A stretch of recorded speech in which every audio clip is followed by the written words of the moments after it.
Som provokes backs taking up arms in population war. Trouble mounts for the movie Adipurush. Now Ayodhya Ram Mandir's head priest demands a ban on the film. Filmmaker Om Raut speaks out, says he's not distorted anything. Sikh family along with their 8-month-old baby kidnapped and murdered in USA's California. Chilling video surfaces showing the moment the family was abducted. An IMF chief warns of worldwide recession, risks rising, says the outlook for global economy is darkening. World Bank downgrades India's economic growth forecast. And the world comes out in support of Iranian women battling hijab or horror, from EU lawmakers to leading global activists. All show solidarity by chopping hair and setting fire to hijab.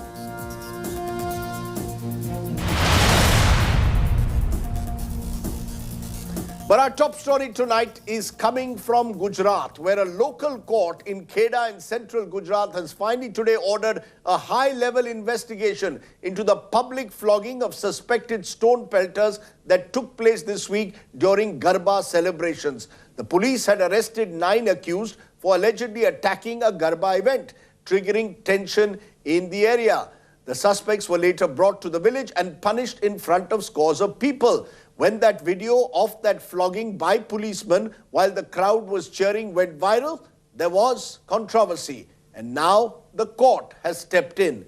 But is it enough?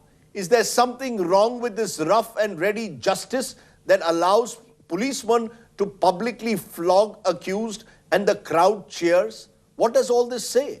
That's going to be our top talking point. But first, take a look at our top story.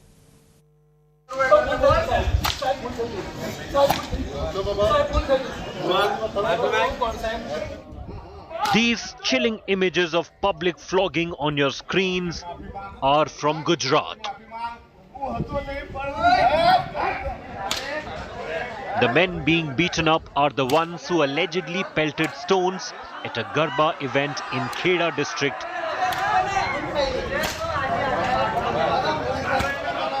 And the men beating up the accused are the law enforcers taking law into their own hands. All this is happening in the presence of hundreds of people standing and cheering the police's action.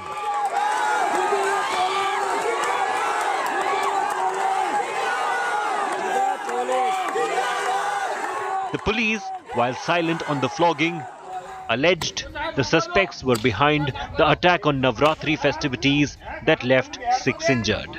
तारीफ करके और जाहिर करके लड़का है, वो दोनों ने उसकी अगुवाई में एक टोला लेके आए थे और जो भी व्यक्ति थे सब ने फिर डिस्टर्बेंस स्टार्ट कर दिया, पत्थर मारा स्टार्ट किया, तो स्टोन पेल्टिंग किया। उसमें बहुत 6-7 लोगों को छोटी मोटी इंजरी हुई है, उसकी अभी प्राइमरी ट्रीटमेंट चालू है।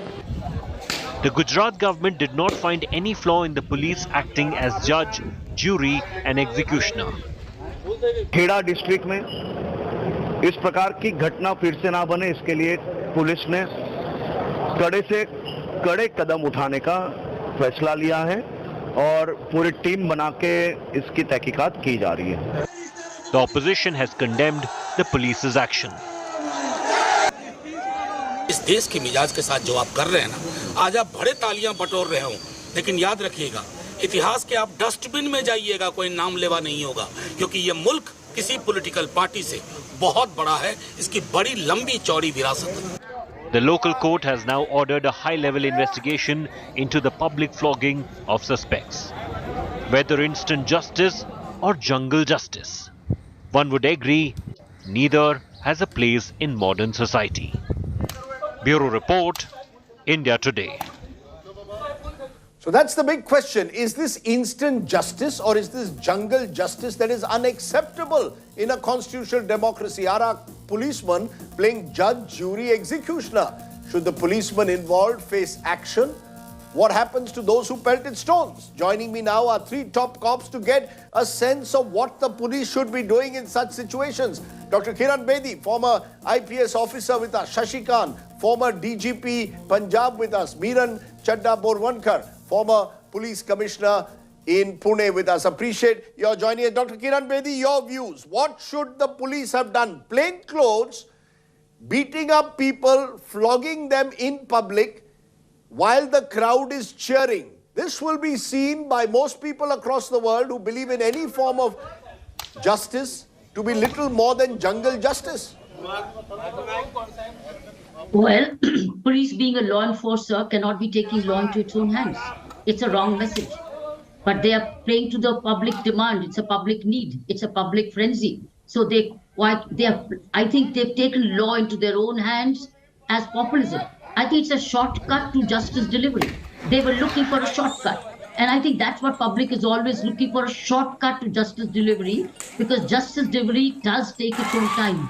But police need not do this. Why did the police do it? It doesn't have to, and there will be no justification. It's a wrong message. Message should be, if somebody's been caught for a violation of law, he's arrested. Maximum is you straight away take them to the police and remove them. But I think they've taken law into their hands and they run into the risk. It has its own collateral damage because they've done something wrong. But you know, I want to push you for a moment on what you just said, that they are responding to public frenzy. Now, let's be honest. The backdrop to what happened allegedly is that there were clashes, there was stone pelting between a Hindu and a Muslim group. 9 people arrested. The accusation is that a group of Muslims were pelting stones. That's the accusation in the FIR. The police then reacts, and you've got a potential communal situation being created by what you said was public frenzy. How can the police navigate this? You see, the police is being increasingly accused, Dr. Bedi, of taking the side of one community against the other, especially in states like Gujarat. Look, policing is a daily homework. It's a daily homework 24/7. If we have more feet on ground, more grassroots policing, more street to street, more beat system, more intelligence, more preventive arrests. Why not? If you have information, make preventive arrests. You got 101, 151, you got 150, you can use these proceedings. You can involve the area SDMs in doing preventive proceedings. But it's more feet on ground, more preventive policing, more community policing. I think that's the answer. So that means you prevent, you detect, and you apprehend.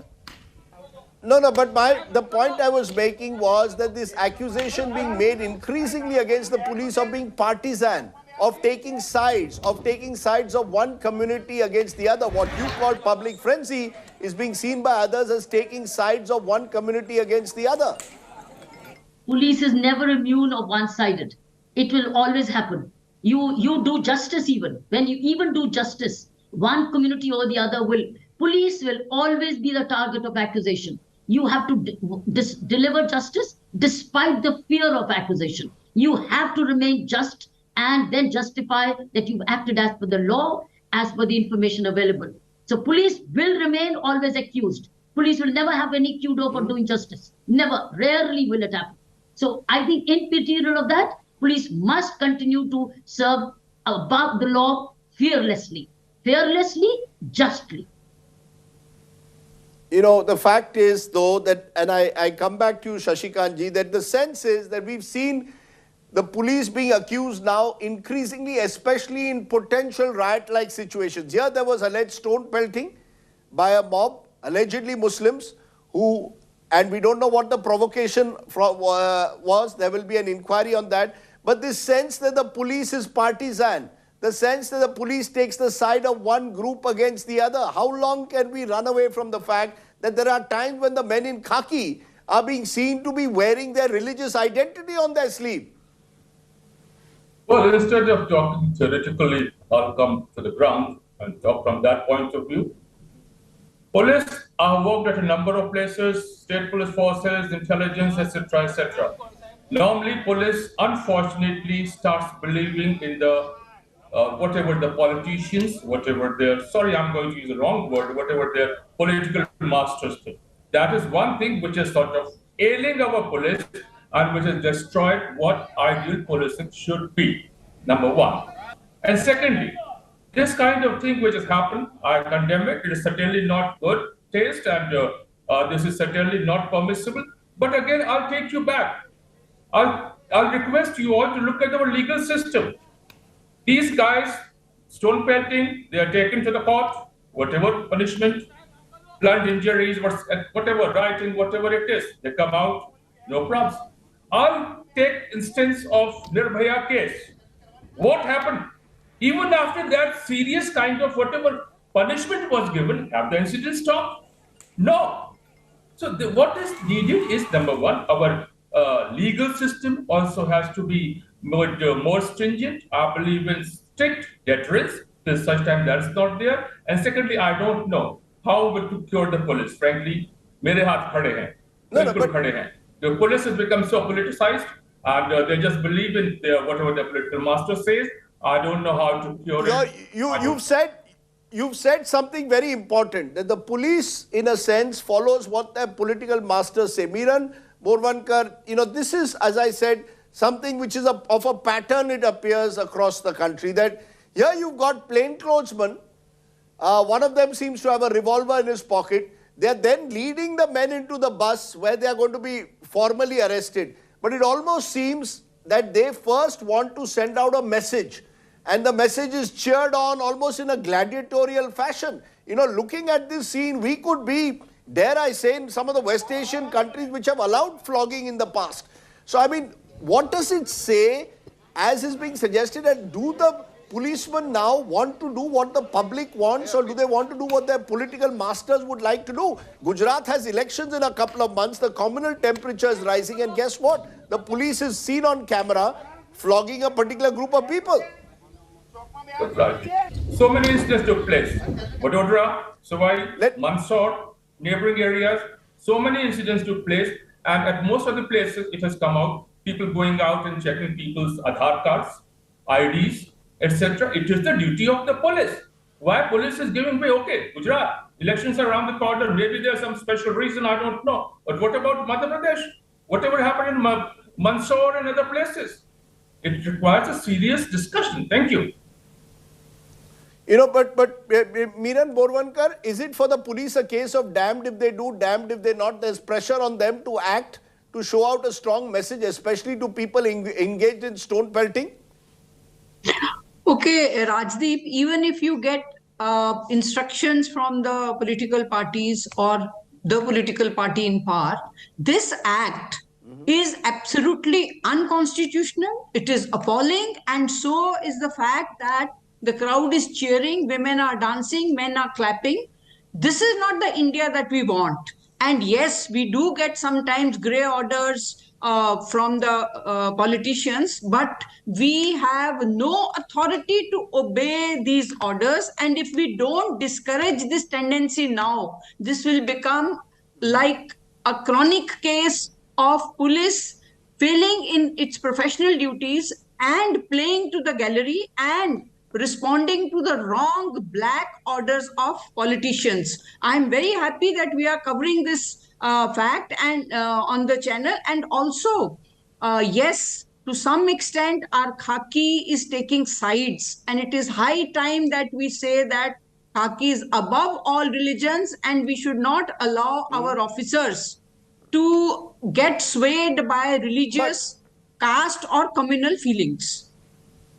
But Miran Borvankar, we are blaming the politicians. What about the role of the SP, the local superintendent of police? Where does it end? These are obviously people at the lower level who have done this, people who are the beat constables in some instance, we are told, in Kheda district. What is the responsibility of the SP? What's the responsibility of those higher up? Because they, some of them have been, some of the officers in the local area, when we've spoken to them on camera, they've been pointing out, there was stone pelting going on. They've been trying to almost defend themselves. So the chain of command within the police, where does that buck stop? Absolutely, I agree. It's a failure of police leadership and also failure of our training. Why are we not able to instill amongst our officers, amongst our constabulary, that they have to act as per the constitution, as per law, and not as per the whims of the political parties? If we are not able to convey this message strongly, police leadership is equally to be blamed. You're saying police leadership, but the strange thing, Kiran Bedi, is that the government of Gujarat, or the court has now asked for an inquiry. Government of Gujarat has said an IG range officer in Ahmedabad will inquire into. Can the police really inquire into their own? Will they be able to do justice in a case like this, where their own people have been caught on camera violating their basic rules of police conduct? Will someone higher up in the chain actually be able to carry out a non-partisan inquiry in a situation like this in Gujarat? Why not? If the SP is a strong professional, he can deal. I feel it can be also an isolated act. An act committed by illegality, irregularity committed by these individuals. So why are we spreading it to the entire department? Why the SP? Why the failure of leadership? Where's a politician involved into this? I don't see a politician involved in this. I don't see the police leadership involved in this. I see an individual act of delinquency. And I think the superintendent of police is capable of dealing with this. And it's so open and shut inquiry. You can do this within 24 hours because you're seeing it happen. And you have to only ask for their explanation, suspend these officers, find out why they did. This is not their training. None of this is training. None of this is a training. Nobody trains them. You train lathi charge, but you don't train people to be lathi charge like this in the open chalks. So I don't see a political hand in this. I don't see police leadership failure in this. I only see an isolated act of delinquent behavior where these men can be dealt with, which for a larger message to the department as a whole. So we don't have to condemn the police as a whole. No, but you're saying, this is an isolated act. No, but we should deal it in isolation. No, you're saying treat it as an isolated act, but you will agree with me that we have seen over time, especially in this age where videos go viral of several such instances at times where the police clearly are seen to take their law into their own hands. We've seen it happen in UP, Assam, we've seen it in Gujarat, we're seeing it in several parts of the country. There is no part of the country, I'm not singling out Gujarat at all, I'm saying this seems to be much more than an isolated instance. Many policemen believe rough and ready justice is the better way to sort of send out a strong message today.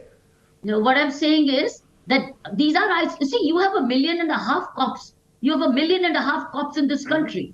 And in this, you have these incidents which have to be dealt with. Look, you got the good, the bad, the ugly. You got a lot of good and you got a lot of bad and ugly. These are the ugly incidents which have to be dealt with. And if dealt, effective establishes the leadership. So I think here's an opportunity for him to prove a point that this is not his training. This is not his policy. Unless the cops, these delinquent cops can prove that this is what we were told. Let them go in the market and say, हमको SP ने बोला था ऐसे ही करना. I don't think so. वो माफी मांगेंगे. हमसे गलती होगी. I think it's their own anger. These cops are expressing their own anger as citizens within. Because probably they've been angered by what they've seen. And they're expressing venting their anger. I think we should treat this as an isolated incident and not paint the whole police department with the same brush. And then the SP should rise to show his leadership and deal with these people and send a right clear message that this is not tolerable. This is not acceptable. Shashikant ji, do you agree with Kiran Bedi that this is an isolated instance, or do you believe there is something seriously wrong at times? With due humility and good high regards for her, but I don't agree with her statement. Unfortunately, it's become a system. I remember the day when we were in the NPA and when we came here with the state police training college and when we were talking to these youngsters who come in the police, we tell them all idealistic things. But tell me one thing, I have seen senior most police officers not only saluting but even touching the feet of certain politicians openly. I have seen certain politicians picking up pandans of their political bosses and giving it to them, and maybe even what they say, Ugal Dan or whatever they call it. When a senior police officer is doing it, how these youngsters learn these things? This constable or nothing. They always think, oh, senior boss is doing this thing, why can't I do? Why we do it, unfortunately, to save our chairs, to see that we get quick promotions, pushy postings, and this is what we get in turn. We spoil the entire police force. Thank you. You know, Miran Borwankar, what's the solution? You know, you've got an inquiry being ordered by the court. As I said, there will be question marks over whether the police will act against its own. Is that the solution? A free, transparent, time-bound inquiry? And again, will that inquiry ensure really that this can act as a deterrent, or are we entering an age where there will be those on social media, people are cheering the police? There are people, when I put this out on social media, they are cheering and saying the right thing has been done. Stone pelters have to be taught a lesson. We don't want these matters to go to the court. We want quick justice. I am very confident that the local SP will be able to do justice because there is adequate evidence. Even for a lay person, it's very easy to make out that police has gone beyond the call of duty, done something absolutely unconstitutional. Therefore, one, quick inquiry. Second, I have full faith in the leadership of the local police officers.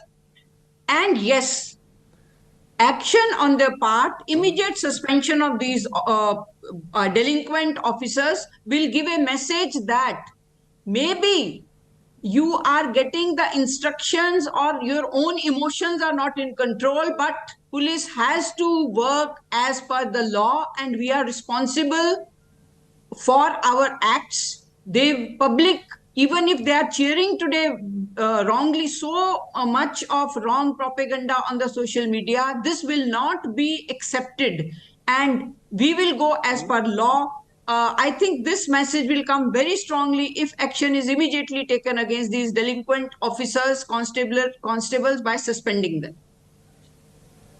Well, let's hope that action Rajdeep, is taken. I want to say something. Rajdeep, Yes, ma'am. Yes, ma'am. Please go ahead. I think just as we show a delinquent act of the police, let's also make it a point to find good act. And I can tell you hundreds of good acts being done by pups. Please show viral. Does that ever go viral? Where the policeman has done a good job, does that go viral? And does that find a place in your studio? Please answer that. Ma'am, all I want is whenever you see such a good act, just WhatsApp me and tell me about it, and I will make sure that if it is newsworthy, it will be out there in the news. This is my promise to you. My point is, it is anyone out there, but we will show the good, bad and ugly.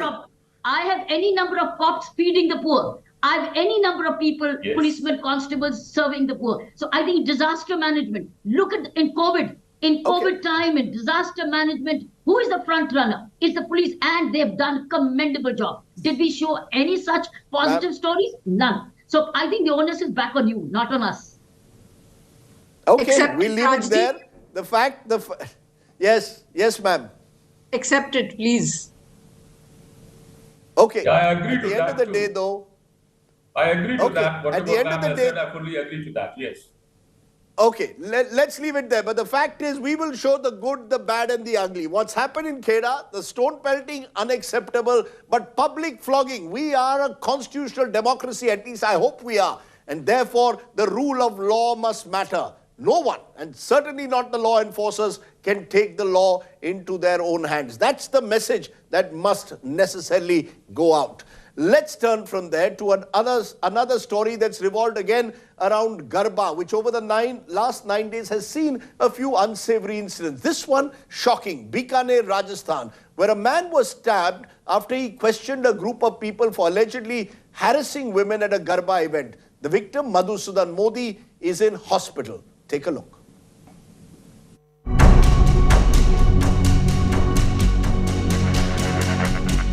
Madhusudan Modi is battling for his life at the PBM hospital in Bikaner. He was brutally attacked by a group of boys after he tried to prevent them from allegedly molesting girls at a Garba event on October 1st. ये लड़कियां छेड़ रहे थे, इस मेरे बच्चे ने मना किया, फिर वो थोड़ी बहुत बात हुई, कहाँ सुनी हुई जब ये इनके समझौता हो गया, दूसरे दिन फिर ये हरकत करने लगे तो मेरे बच्चे ने फिर मना किया, ऐसे मत करो तुम, 2-3 बार मना किया, बच्चे देख लो वो लड़कियों को छेड़े, बच्चा वीडियो मेरे पास हाथ से हटा रहा है, इनको दूर कर रहा है, फिर इन्होंने कहा तू बाहर आ, तेरे को देख लेंगे, उसने नॉर्मली बाहर आते मेरे बच्चे साथ जान से मारने की हमला कर दिया. Madhusudan's family is unhappy with the police investigation so far. एक आरोपी पकड़ा गया है, समीर नारसा, ठीक है, और पुलिस थानेदार जी हमारे से कांटेक्ट में है, अभी तक बाकी तो हमें कोई क्लू मिला नहीं है. The police, however, claim there was no molestation at the Garba event. They also deny any angle of religion in the case, saying the accused include both Hindus and Muslims. The police have arrested one suspect and detained a minor so far. देखिए, इस घटना का एक video भी सामने आया, उसमें कोई लड़की वाला जो है कोई एंगल उसमें सामने नहीं आ रहा है, ना ही इस तरह की कोई बात जो है मौके के गवाहों के उससे आई है। अभी तक जो बात सामने आई है उसमें डांस करते हुए गौतम और मधुसूदन, इन दोनों का आपस में झगड़ा हुआ। हर चीज़ में धार्मिक एंगल ढूंढना ये कतई सही नहीं होगा। दोनों ही हिंदू लड़के हैं जिनका आपस में शुरुआत में झगड़ा हुआ।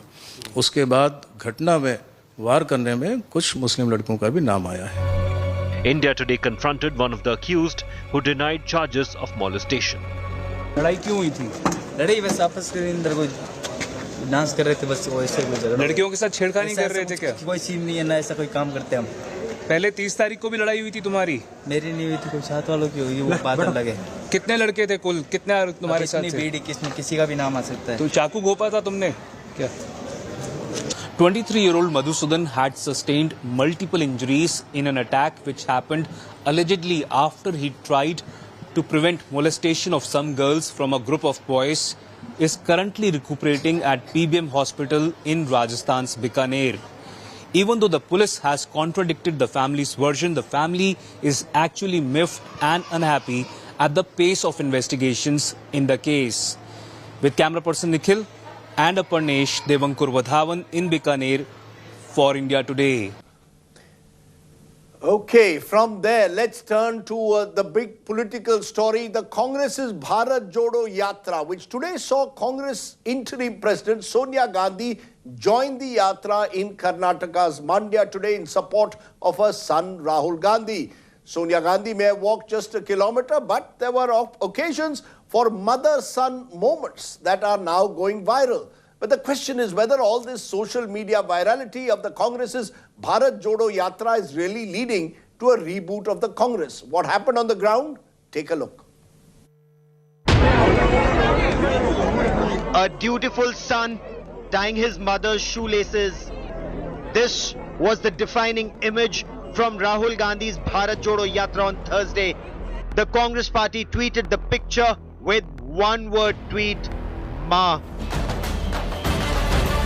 The Congress MP's Yatra to unite India is marching through BJP-ruled Karnataka, and the party is leaving no stone unturned to woo the voters of the state that goes to polls in 6 months. Congress President Sonia Gandhi joined her son in his Yatra for the first time. She walked for a kilometer, keeping her health in mind. But the brief walk was milked by the Congress and made many pictures go viral, especially this one. After tying her shoelaces, Rahul Gandhi suggested Sonia Gandhi take the car. But the mother insisted she wanted to walk a little more. The Gandhis were also seen comforting a girl who fell down.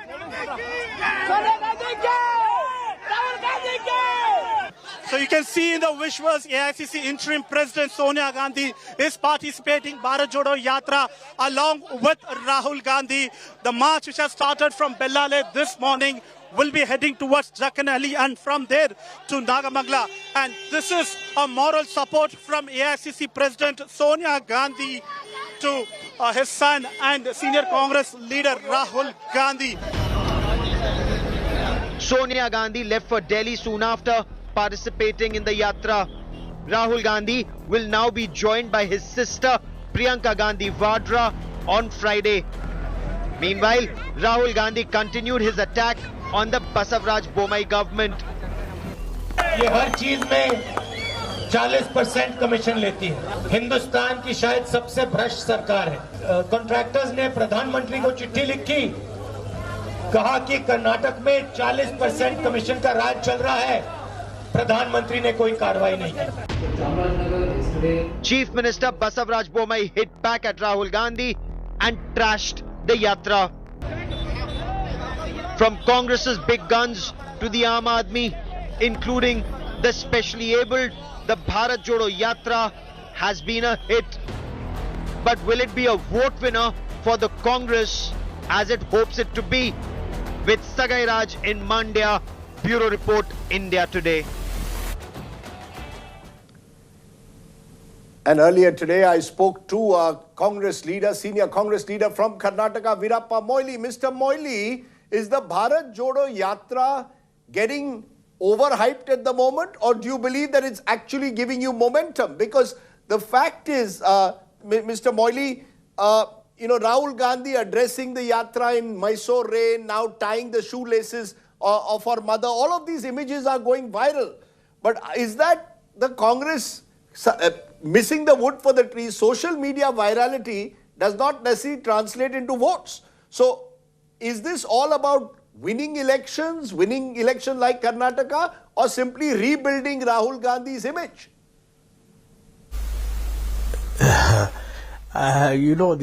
All these things which you are narrating is not meant for this Bharat Jodo Yatra. It's neither for the building the image of Rahul Gandhi, nor to return Karnataka for Congress party in the next election. It is meant on a separate trajectory, and not for the selfish motive of getting back to power or getting the image for Rahul Gandhi. But you're saying that the fact is the Bharat Jodo Yatra spent 19 days in Kerala, now 21 days in Karnataka, a state that goes to the polls in about 6 months from now. Sonia Gandhi joining the Yatra today, Priyanka Gandhi Vadra to join it tomorrow. It seems all of this is an attempt by the Gandhi family to sort of, in a way, establish their own control over the party, as well as hope that this will translate into votes. Are you saying that this Yatra has nothing to do with elections? In that case, the Yatra could have been taken to Himachal Pradesh and Gujarat, if that is the purpose. Why single out Karnataka? I think most of the territory which is traveling or undertaking the Yatra is in the states where there are no elections. That goes against the logic of election or image building. But the fact, Mr. Moily, is, the bigger challenge for the Congress remains how are you going to translate any momentum you get from the Yatra into eventually strengthening your organization and making it battle ready for elections. As I said, Karnataka is a state that goes to the poll 6 months where the Yatra is there. One of your challenges surely is to get the Siddaramaiah and Shiv Kumar factions to work together. Now, that's not going to change through a Yatra, is it? So, do you concede at least that the real challenge is to actually get your organization, your factions to work together as one unit? Yeah, you must have a narrative, understand the narrative. That means the Congress is coming back in Karnataka. That is why they want to, if there is no cake, there is no division at all. That underlies the fact that, the Congress is definitely going to come back in Karnataka. It's not the question of dividing the cakes between Siddaramaiah and D.K. Ashok Kumar. Notwithstanding their aspirations, Congress is going to come back here. Okay, I'll leave it there, Mr. Moily. There was a short interview I did with Veerappa Moily earlier today. Remember, the Yatra is wending its way through Karnataka. From Karnataka, let's turn to Maharashtra, where all the action has been around the battle of the Senas. The two factions of the Shiv Sena, one led by Chief Minister Eknath Shinde and one led by former Maharashtra Chief Minister, battled it out on Dussehra day with their competing rallies. Who won? Who lost? What exactly happened? In a moment, we'll analyze that. But before that, take a look at that big night of Dussehra where it was Sena versus Sena.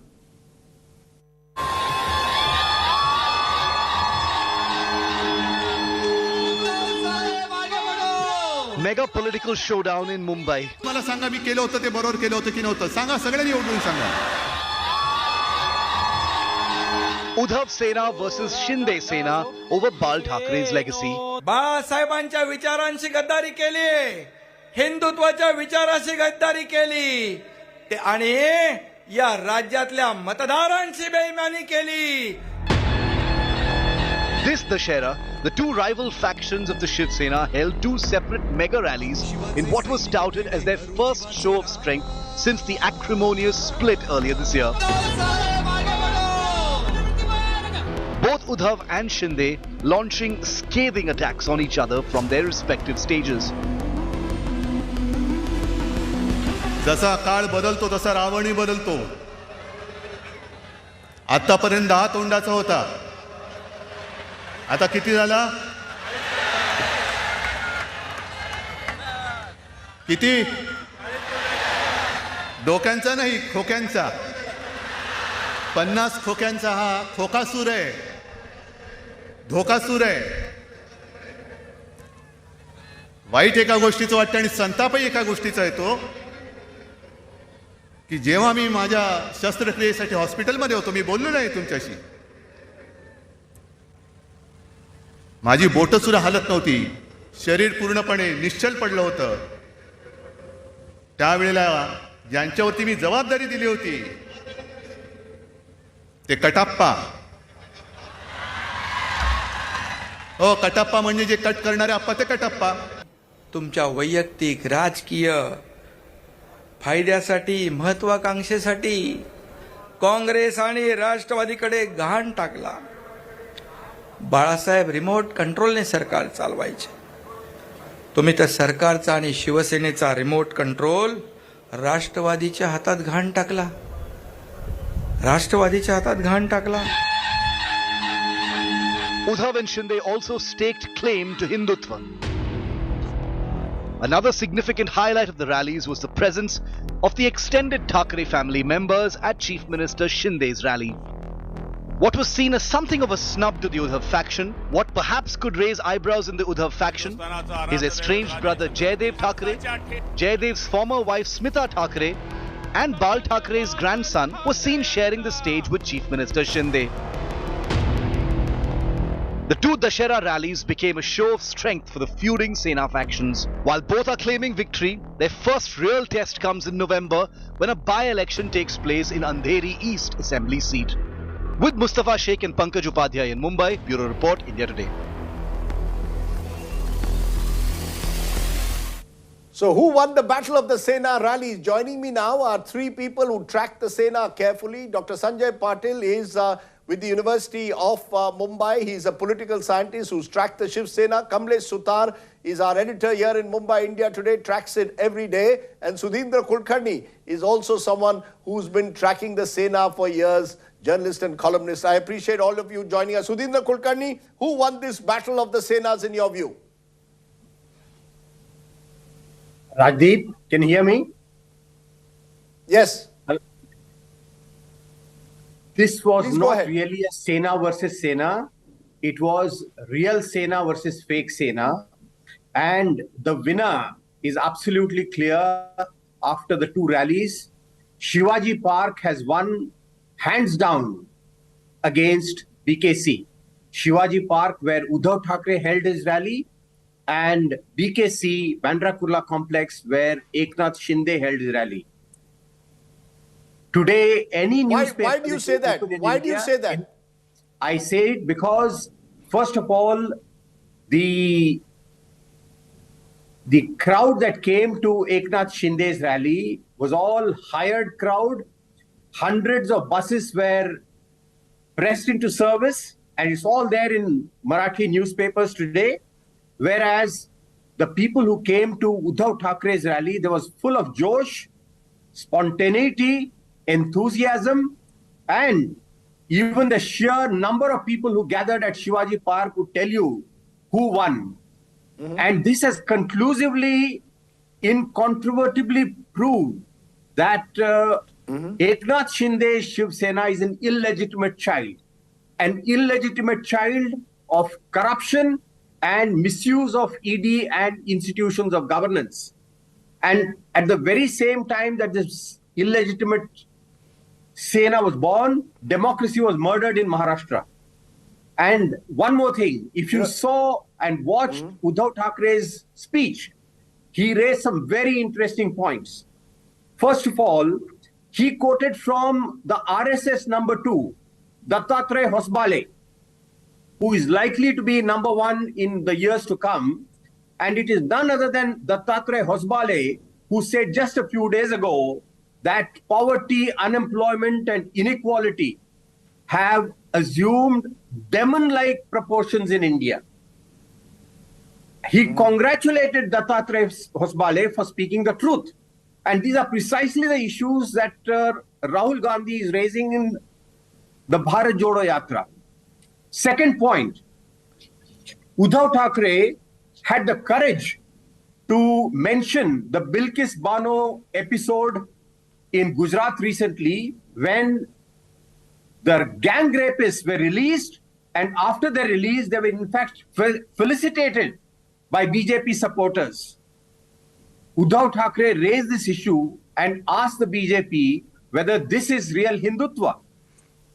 Thirdly, he used a very interesting phrase. The BJP talks of Gai, but does not talk of Mahangai. Cow, but not price rise. So every single point that Uddhav Thackeray raised in his speech has made a point and has touched the chords of people in Maharashtra and Mumbai in particular. Whether this translates into a clear victory in the BMC election, that's a different point. But if we focus on the two rallies, the winner is absolutely clear. It is Uddhav Thackeray. Okay. You've been very firm and you're making very strong points, claiming it's a clear win for Uddhav Thackeray as far as the battle of the rallies. Dr. Patil, what's your view? Is it as easy as that? The fact is Eknath Shinde is the one in power. Uddhav Thackeray at the end of the day is battling with his back to the wall. Rajdeep, I've been attending the Shiv Sena Dussehra Melawa for last many years, and I think this time it was different. Shinde would have won the optics battle, but I would say that the winner of the appeal is Uddhav Thackeray. I attended Uddhav Thackeray's rally yesterday from Shivaji Park. His rally underlined that Shiv Sena is not just its leaders, but mainly its grassroots supporters or Sainiks who are still loyal to the brand Thackeray. And Uddhav's speech showed that he is now ready to take the BJP head on. We can call it the most progressive moment for Shiv Sena, even though it might be temporary posturing. From yesterday's rally, new faces emerged within the Sena, such as Sushma Andheri, who can help the party in these difficult times in holding ground in rural parts of Maharashtra and mainly beyond Mumbai and Thane belt, basically. On the other hand, Eknath Shinde's rally Go on, please. Showed that with around 50 MLAs and 12 MPs on his side, he can mobilize big crowds and try to change the perception game against Thackeray. But beyond optics, he does not do much at the moment. Of course, he tried to sell his... you're saying, both of you are effectively saying that the optics clearly are with Uddhav Thackeray. He has the sympathy factor, he has the emotion. That's what a lot of people have been telling me today in and around Mumbai, that in that sense, Uddhav Thackeray has made his point. But the question, Kamlesh, to you is, how does this translate into votes? You've got an election coming up in Andheri in November in Mumbai and the big BMC elections. Does emotion and sympathy translate into votes? Do you really see that happening? Or Eknath Shinde plus the BJP will be a formidable combination? Rajdeep, just putting across 3-4 points that can lead to the answer of this question and what the two eminent speakers before me spoke. Rajdeep, if somebody thinks that this is, this was a big show of strength before the crucial hearing, before the election commission, and this show of strength would matter before the hearing, then I think this is certainly not going to be. The optics that the speakers earlier spoke about is just about the near elections that would be the Andheri by-polls, and after that the BMC elections. Now Shinde, there are two in a layman's language, it's a quality versus quantity. Uddhav Thackeray managed to gather the crowd at Shivaji Park, people who came walking from Marathwada, from Beed, came walking from other districts of Maharashtra, brought their own chutney and bhakri from their own houses rather than being served fancy meal boxes like the ones that were served at BKC. That certainly shows that the ground level worker is with Uddhav Thackeray. And certainly that point, many would give that score to Uddhav Thackeray. But looking at the nearest election, that is Andheri and perhaps the BMC, then the crowd that gathered, Eknath Shinde's crowd might have been bigger. Even if we talk about the numbers, he got the crowd from all places in Maharashtra, from all districts, almost 5,000 buses, a few trains, and people came through their private vehicles. But this crowd is not going to be useful in the first big fight that is going to be faced by Uddhav Thackeray and Eknath Shinde. And these are the bypoles. The crowd that gathered in Uddhav Thackeray's rally was mostly from Mumbai. Shiv Sena in Mumbai is different, and Shiv Sena across Maharashtra is different. Shiv Sena is more of an organic social organization in Mumbai. It still holds that ground with its party workers. That organic appeal, that rustic appeal of Shiv Sena, of a Marathi Manus organization, still stays with the Shiv Sena. And that crowd that Mr. Patil was speaking about was there at Shivaji Park yesterday, to which we have noticed, even we have noticed Dussehra rally for the last 20 years. Yesterday was different. There was a certain zest and zeal, and the pomp was different. That rallies, it had gathered to support Uddhav Thackeray, not to listen to a leader. They were there to back their leader. So on that point, if the optics are to be concerned, then if you look at the Andheri bypoles, Shiv Sena still holds the fort in Mumbai. And yesterday's optics certainly work in favor of Uddhav Thackeray. Remember, of course, that the real other big battle will be over the symbol. Who gets the bow and arrow symbol? We are told that the matter could be heard in the EC at least as early as tomorrow. So we'll wait and see where this Sena versus Sena battle then takes place at the Election Commission. For now, it appears this round, at least as far as our guests go, has gone to Uddhav Thackeray. Let's take a break. When we return, we'll turn to our Good News Today story. It comes today from Uttarakhand. You're watching the News Today. News without the noise.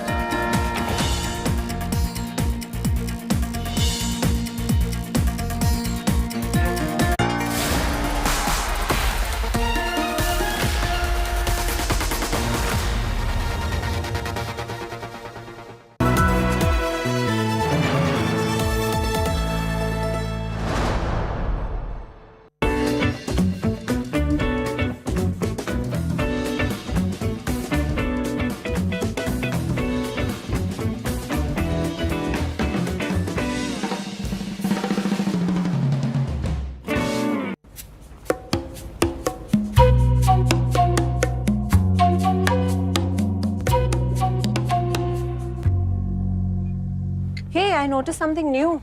You've started using a new body lotion. Funny.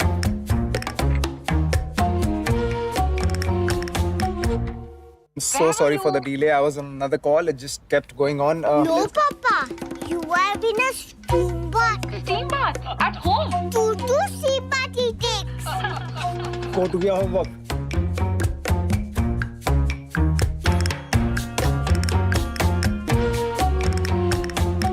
It's 7:20 already. The kickoff's in 5 minutes. Get all the boys. We have the entire place to ourselves, man. Not working? Of course it is. But I don't want you guys to be using this bathroom. So use the other one.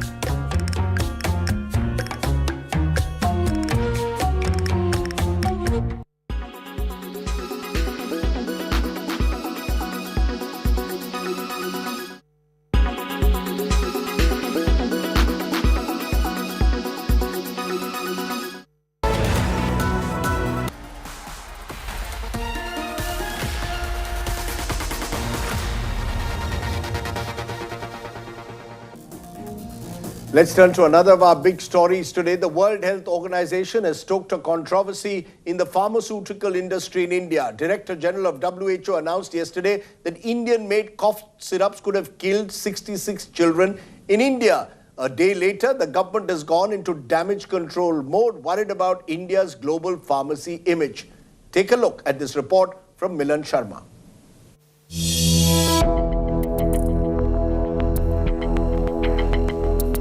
India's image as a pharma powerhouse has taken a hit.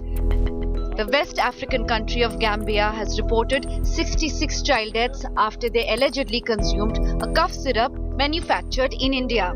All the victims are below 5 years of age. The 4 medicines are cough and cold syrups produced by Maiden Pharmaceuticals Limited in India. WHO is conducting further investigation with the company and regulatory authorities in India. While the contaminated products have so far only been detected in the Gambia, they may have been distributed to other countries. All the 4 syrups, promethazine oral solution, Cofecmaline baby cough syrup, Mecof baby cough syrup, and Maghrib and cold syrup are made by Haryana-based Maiden Pharmaceuticals. India Today visited their offices in Delhi and Haryana, and the company has refused to answer any questions. The Indian government is not taking this lightly. A full-scale inquiry has been launched. Sources say the India Drug Regulatory Authority responded to the WHO within an hour and a half.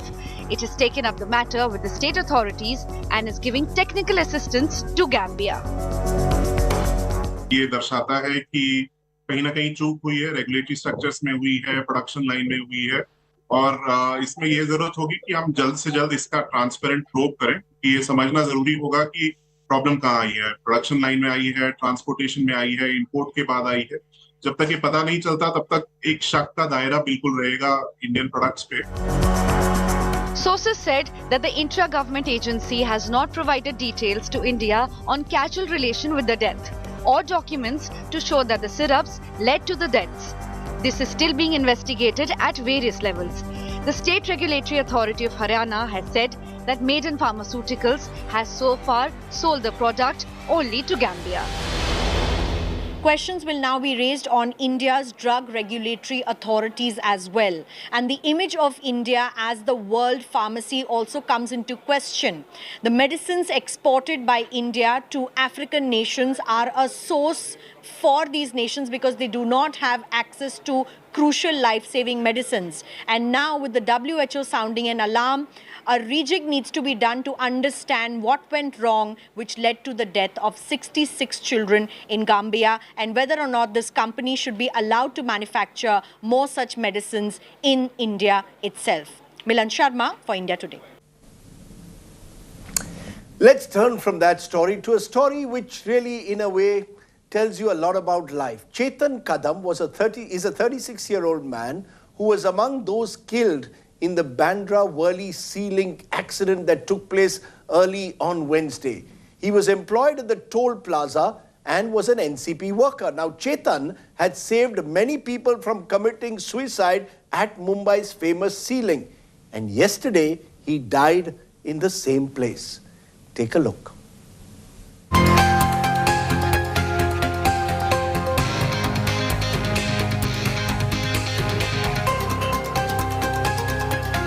Mumbai knows Chetan Kadam as a hero who has saved many lives. This viral video, for instance, shows him rescuing a man about to take his own life a few years ago. The 36-year-old, a security supervisor at the Bandra Sea Link, has come to the rescue of many such citizens.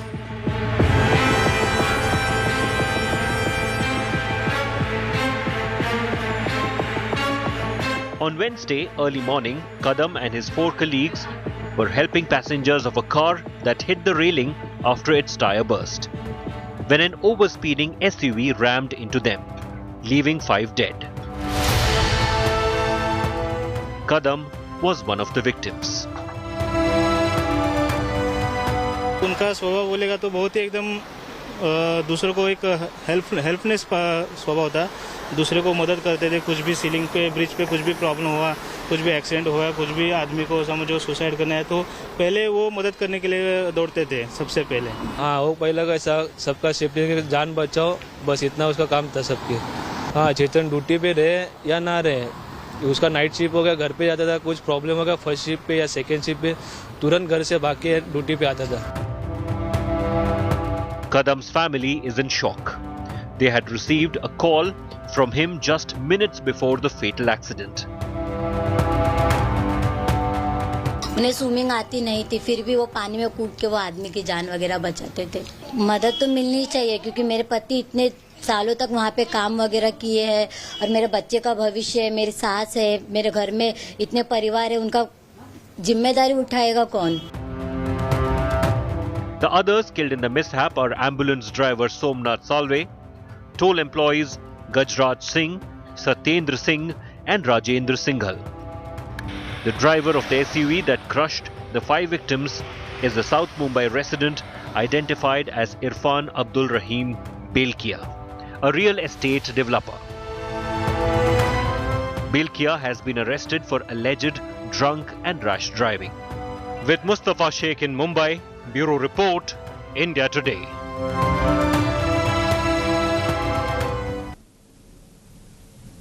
A story with a tragic twist, but let's end tonight with something happier. Our good news today story.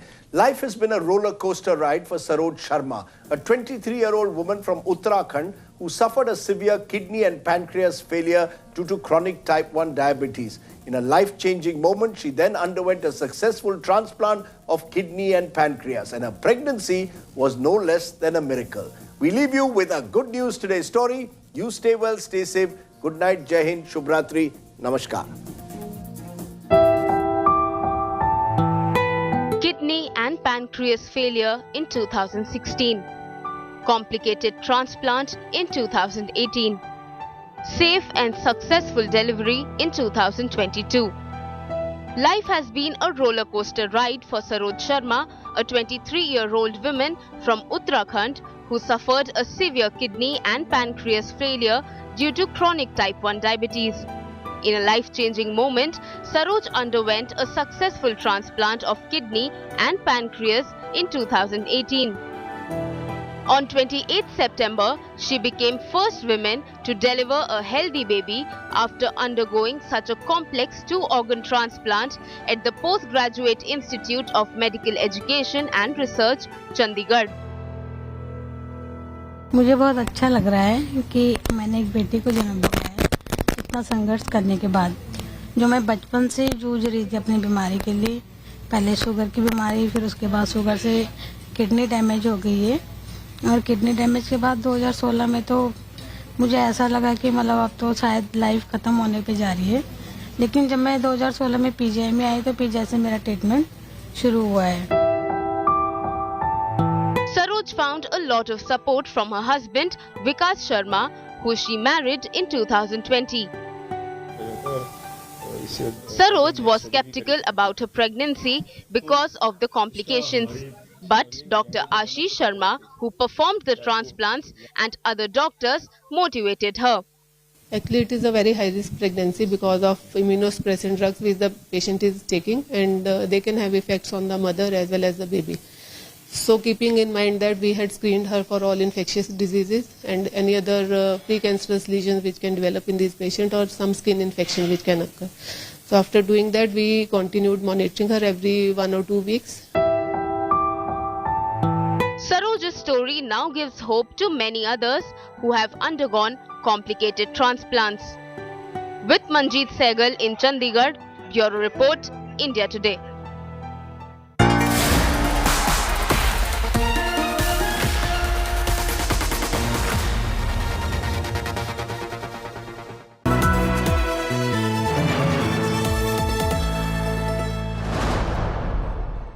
So sorry for the delay. I was on another call. It just kept going on. No, Papa.